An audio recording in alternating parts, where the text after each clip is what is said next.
No segundo bloco do painel regional desta quinta-feira, falamos sobre qualidade de vida, como chegar até ela, como ter qualidade de vida nesse mundo corrido que a gente vive. E nós estamos aqui com o pastor Sérgio Luizeto Machado, que está aqui ao meu lado, e também o pastor Anderson de Lima Barros, os dois debatendo essa questão, junto com o jornalista Fernando Chagas, que está mais uma vez conosco, como já é de costume. E aí eu deixei justamente aquela pergunta aí no bloco anterior com relação a somatizar as emoções, né? Que no dia a dia você lida com pessoas com quem você se dá bem e você lida com pessoas com quem você vive em discordância, você não gosta da pessoa, e aí fica aquela coisa, passa o dia somatizando, fica com bronca do que a pessoa fez, fica com raiva, tudo até ódio, né? Não suporta ver fulano. E aí isso tudo vai somatizando, você não resolve, né? Você não vai diretamente na pessoa e conversa, essas coisas vão somatizando, prefere fazer uma fofoquinha, falar mal do fulano, do que ir lá resolver. Isso aí também é terrível, né? Não tem como você ter qualidade de vida se você não resolver esses problemas, né, pastor? Um tema que os pastores abordam com muita ênfase é a questão do perdão. A questão de não guardar mágoa, de não guardar rancor. O Senhor Jesus orientou a questão de dar a outra face, caminhar mais uma milha. Essa é a palavra de ordem do Evangelho. O Senhor Jesus é um exemplo de não guardar rancor e de perdoar. Quando ele estava sendo crucificado, ele disse: Pai, perdoa, porque eles não sabem o que fazem. E muitas vezes as pessoas nos ofendem e até não sabem por que estão nos ofendendo. E eu costumo dizer que essas pessoas precisam da nossa ajuda, porque o perdão pertence àquele que é mais forte. E a palavra de Deus fala sobre isso, de nós perdoarmos. Porque o sujeito que guarda rancor, o sujeito que guarda mágoa, ele se torna um prisioneiro daquele sentimento que vai consumindo, que vai destruindo, ele sofre, a sua família sofre, os seus amigos sofrem, ele acaba se isolando e tem uma péssima qualidade de vida. E às vezes vira um problema físico, né? Com certeza, muita enfermidade por causa de relacionamento mal resolvido, de mágoa, criando feridas, criando doenças crônicas, e nós conhecemos pessoas que foram curadas, frequentando a igreja, ouvindo a palavra de Deus. É interessante que num retiro de casais de nossa igreja, a Igreja Batista Betel em São Vicente, um marido pediu perdão à esposa. Naquele momento, a esposa disse: Pastor, agora posso dizer que eu amo meu marido. E Deus mudou, transformou aquele lá, aquela família. Mas no caso, só o perdão ou precisa de algo mais? Falar, eu te perdoo, eu peço perdão. Basta isso ou precisa não, de... Eu senti isso, né? Eu acho que é a visão do amor ao próximo. Jesus, a Bíblia ela se resume, né, e Jesus vai resumir, né, em dois grandes mandamentos. Amarás o Senhor teu Deus sobre todas as coisas e ao teu próximo como a ti mesmo. Se eu quero viver bem, ou quero ter um bom relacionamento com outras pessoas, eu tenho que fazer que o outro sinta o que eu quero para mim. William, você quer o meu bem? Sim. Sim, eu também quero o seu bem. Então, é essa a premissa, a grande premissa da vida e da qualidade de vida. Que é o quê? Ter harmonia. E o que é harmonia? É eu poder olhar para o outro e falar, puxa, ele tem tudo que eu tenho. É bilateral, reflexivo. Isso, tem que ser. Porque se não for assim, a gente sempre vai estar nessa estratificação. E aí é onde entra alguns problemas que nós temos no Brasil, causados por questões culturais. Jeitinho brasileiro, levar vantagem. Que é a antessala da corrupção. Que é a antessala da corrupção, justamente isso. Porque a inveja, que é um grande mal que está dentro do ser humano, e isso acaba provocando o quê? Esses problemas de relacionamento, essa falta de harmonia. Né? Agora, a gente então inverteu todo esse processo, né? Porque, pela lógica, nós devíamos sempre estar de braços abertos para o próximo, para um parente, para um amigo, para novas amizades. E hoje, neste mundo competitivo, parece que todos são culpados até que se prove o contrário, né? A gente vive com um pé atrás, a gente nunca sabe o que vem do outro, né? Justamente isso. Tem um texto bíblico que é interessante, que um profeta ele fala, que desgraça está nesse povo. Por quê? no texto vai falar sobre a corrupção dos governantes, sobre a corrupção dos sacerdotes, sobre as corrupções em geral. E ele chega ao ponto de falar assim, não confie em ninguém. Pois não é. confie no seu vizinho. A gente ouve muito isso. Não confie no seu amigo. E os pais vão falar isso para o filho. Meu filho, não confie em ninguém. Amigo seu pai e sua mãe. Claro, você vai ter essa visão e aí você vai criando esse mundo individualista que a gente está vivendo. E resistente, né? Resistente, de pessoas totalmente carentes.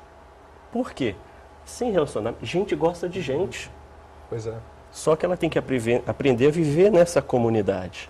Sérgio, por outro lado, no ambiente, vamos supor, de trabalho, uma pessoa que não perdoa ou que tem mágoa, ela contamina todas as demais? Vamos dizer, uma laranja podre, vamos bem contamina. Isso é verdadeiro? A palavra de Deus fala que um pouco de fermento, ele leveda toda a massa.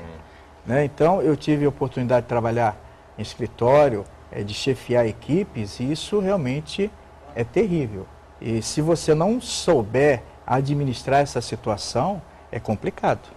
Tocou num ponto importante. Você também chegou a chefiar a equipe também? Não, eu trabalhei em administração. Administração. Aí vem a questão importante. Hoje, muitas vezes, a figura do chefe é aquele cara que cobra, Sim. é aquele cara que precisa de resultado, porque ele também é cobrado por isso, né?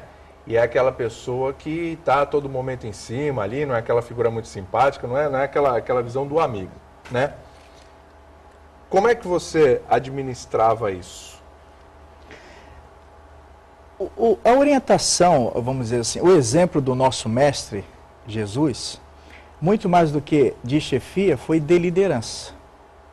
E como professor de liderança no Seminário Teológico Batista aqui do nosso litoral paulista, a ênfase de que nós não devemos chefiar, mas devemos liderar. Porque há uma diferença de chefia e liderança. O chefe, ele assusta, ele afasta, o líder, ele agrega, ele pensa na equipe, ele procura conquistar, ele procura valorizar. Né? Só que nesse mundo competitivo é complicado, porque tem sempre alguém querendo puxar o tapete. Pois é. Né? Então, você tem que ter muita habilidade para lidar como líder essa situação. Eu te perguntei isso porque você é pastor, né? Sim. Imagina-se que tem até uma outra visão que muitos líderes ou chefes não têm. Porque assim, o que acontece nós lidamos com crises. O pastor está sempre, algumas vezes, apagando incêndio, algumas vezes ele precisa provocar incêndios, né? Algumas vezes ele precisa lançar água, às vezes ele precisa recolher água. Né? Então, nós lidamos sempre com situações difíceis, pessoas que passam dificuldades no trabalho, no casamento, relacionamento com o vizinho, relacionamento com pessoas do mesmo ambiente de convivência. E a gente sempre estimula a questão da pessoa procurar o melhor no próximo. Né? Porque todos têm defeitos e todos têm qualidades. Eu já percebi que você tem uma qualidade que você gosta do mesmo time que eu gosto no Rio de Janeiro. É verdade. O Chagas tem uma qualidade que ele morou no Rio de Janeiro, na minha terra. Então tem uma qualidade. Né? Mas assim, é um desafio. É um desafio. Jesus, ele falou que o caminho é estreito. Porque assim, fazer a coisa errada é fácil. Fazer a coisa certa é um desafio, porque hoje quando você faz uma coisa certa, ou faz uma coisa boa, as pessoas ficam impressionadas, porque as pessoas já estão esperando o pior, as coisas erradas. Então, o Evangelho, ele nos ensina a fazermos as coisas certas. As crianças nas igrejas são ensinadas qualidade de vida com a família, qualidade de vida no relacionamento com o colega de escola, qualidade de vida no trabalho. Essa questão também nós orientamos.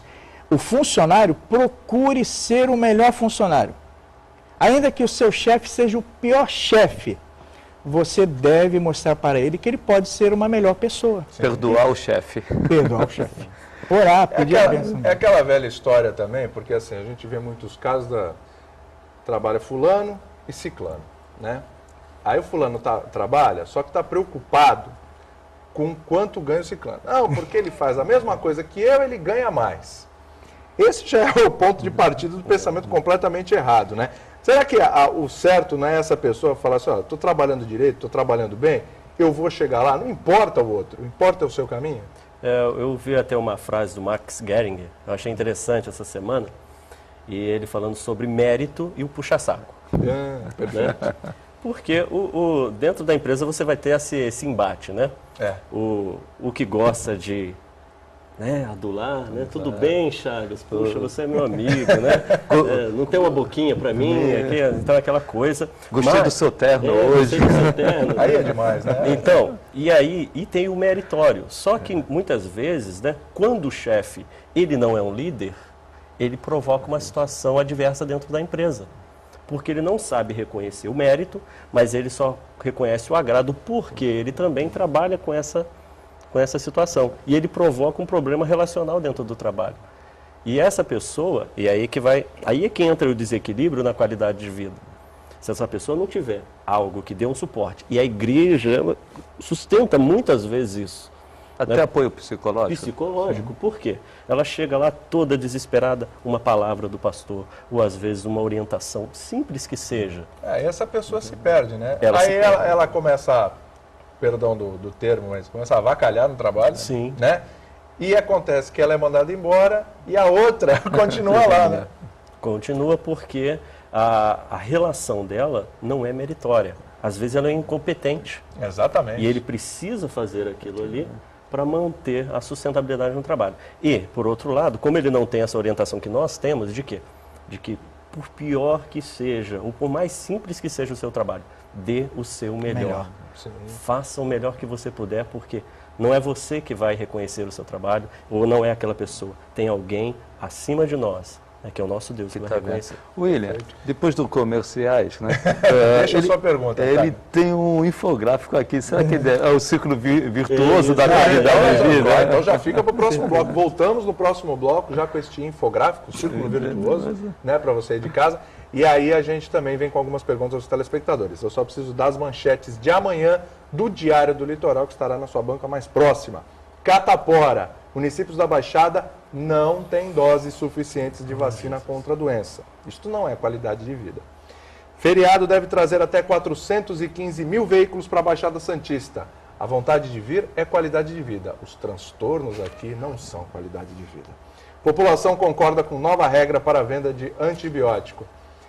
Ninguém é contra a vinda de turistas, por favor, venham. É ótimo, movimenta a cidade, é uma maravilha. Só que a cidade precisa da infraestrutura, desde estacionamento, né? Que nós discutimos ontem, né? Até uma série de outros fatores que as cidades da Baixada Santista ainda precisam para atender melhor esse turista, para que esse turista não tenha só qualidade de vida no desejo de vir, mas que tenha enquanto esteja aqui. Tá vendo? Não é crítica para o turista, não, é crítica para nós aqui. A gente precisa dar essa atenção também para os turistas. A gente precisa disso. Cada vez vem mais. E a gente precisa desenvolver, precisa evoluir, para que também não atrapalhe quem é daqui. Entendeu? Já imaginou? 415 mil veículos. Quantas pessoas? Ainda mais de 1 milhão de pessoas. A mais aqui durante 4 dias. Olha o transtorno para os dois lados, se a gente não tiver como atender corretamente. É só uma dica. A gente vai para o Minuto Saúde, Minuto Multimagem e voltamos já já.